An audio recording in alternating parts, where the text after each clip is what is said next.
Mars research के लिए एक ऑब्वियस टारगेट है क्योंकि ये प्लैनेट हमारे सोलार सिस्टम में अर्थ के करीब है। अर्थ सन से तीसरा प्लैनेट है और मार्स चौथा प्लैनेट। सबसे इम्पोर्टेंट बात यह है कि बहुत से पर्सपेक्टिव में मार्स जमीन से मिलता जुलता और सिमिलर प्लैनेट है, जिस पर हमें पास्ट के बारे में बहुत से जवाबात तलाश करने में मदद मिल सकती है और इसके साथ साथ हमारे होम प्लैनेट का पॉसिबल फ्यूचर भी मालूम हो सकता है। मार्स की साइज अर्थ के साइज के मुकाबले में आधे से थोड़ा बड़ा है और मार्स की सरफेस ग्रेविटी भी है जो कि जमीन से यानी अर्थ से 37.5% ज्यादा स्ट्रॉन्गर है। इसलिए मार्स पर चलना ज्यादा मुश्किल नहीं होगा बल्कि आसान ही होगा। अगर वीडियो देखने में मजा आ रहा है तो गेट इन्फो को सब्सक्राइब करके नोटिफिकेशन भी ऑन कर लें। मार्स हर 24.6 हॉर्स में एक रोटेशन कंप्लीट करता है जो अर्थ के मुकाबले सिमिलर है। अर्थ 23 हॉर्स 56 मिनट्स में अपना एक रोटेशन कंप्लीट करता है। दोनों प्लैनेट्स की एक्सिस ऑफ रोटेशन झुके हुए हैं, जिसकी वजह से दोनों प्लैनेट्स में अलग अलग सीजन्स होते हैं। जबकि मार्स अर्थ के मुकाबले सन से ज्यादा दूर है तो ऑफ कोर्स मार्स में अर्थ के मुकाबले ज्यादा देर तक एक ही सीजन रहता है, क्योंकि मार्स को सन का एक रेवोल्यूशन लगाने में अर्थ से ज्यादा टाइम लगता है। मार्स के सरफेस पर माउंटेन्स, वैलीज और वोल्केनोज भी मौजूद हैं। अगरचे मार्स अर्थ के साइज से सिर्फ आधा ही है, लेकिन मार्स पर हर चीज बहुत बड़ी और ज्यादा ड्रामेटिक है।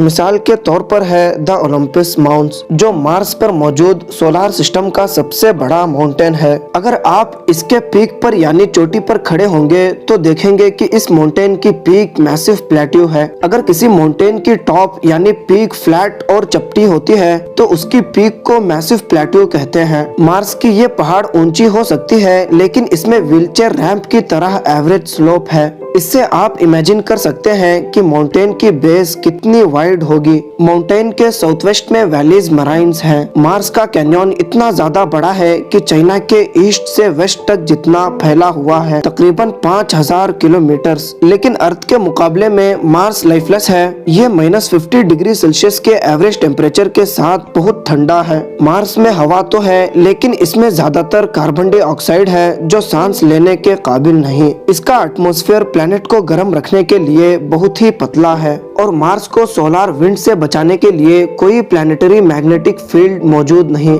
लेकिन मार्स को एक्सप्लोर करने की एक अहम वजह यह है कि जब मार्स यंग था तो ये बिल्कुल मुख्तलिफ था। ये गर्म और इसमें पानी हुआ करता था। मार्स में आइडेंटिफाई होने वाले एल्यूवियल फैंस से पता चला है कि कभी मार्स में रिवर्स हुआ करते थे। एक रोबोटिक रिसर्च के जरिए मार्स में ऐसे रॉक्स और मिनरल्स पाए गए जो सिर्फ लिक्विड वाटर में ही फॉर्म हो सकते हैं। उस रोबोटिक रिसर्च ने यह भी प्रूफ किया कि पानी को लिक्विड फॉर्म में रहने के लिए जो टेम्परेचर चाहिए होती है, उसी हिसाब से उस वक्त मार्स का टेम्परेचर काफी डेंस था। मार्स के दो हेमिस्फीयर हैं जो एक दूसरे से बिल्कुल अलग हैं। मार्स का नॉर्दर्न पार्ट फ्लैट और लो लेइंग है, जिसमें एक वास्ट प्लेन यानी बड़ा मैदान है जिसे उथोपिया प्लेनेशिया कहते हैं। लेकिन सदर्न हेमिस्फीयर पहाड़ों से भरा हुआ है और इसकी क्रस्ट ज्यादा मोटी है। इस मिस्ट्री को सॉल्व करने के लिए साइंटिस्ट को और भी क्लूज की जरूरत है। अगर फ्यूचर में किसी दिन जमीन पर भी ऐसा ही होता है तो उम्मीद है आपको ये वीडियो बेहद पसंद आई होगी। मिलते हैं फिर अगली शानदार वीडियो में।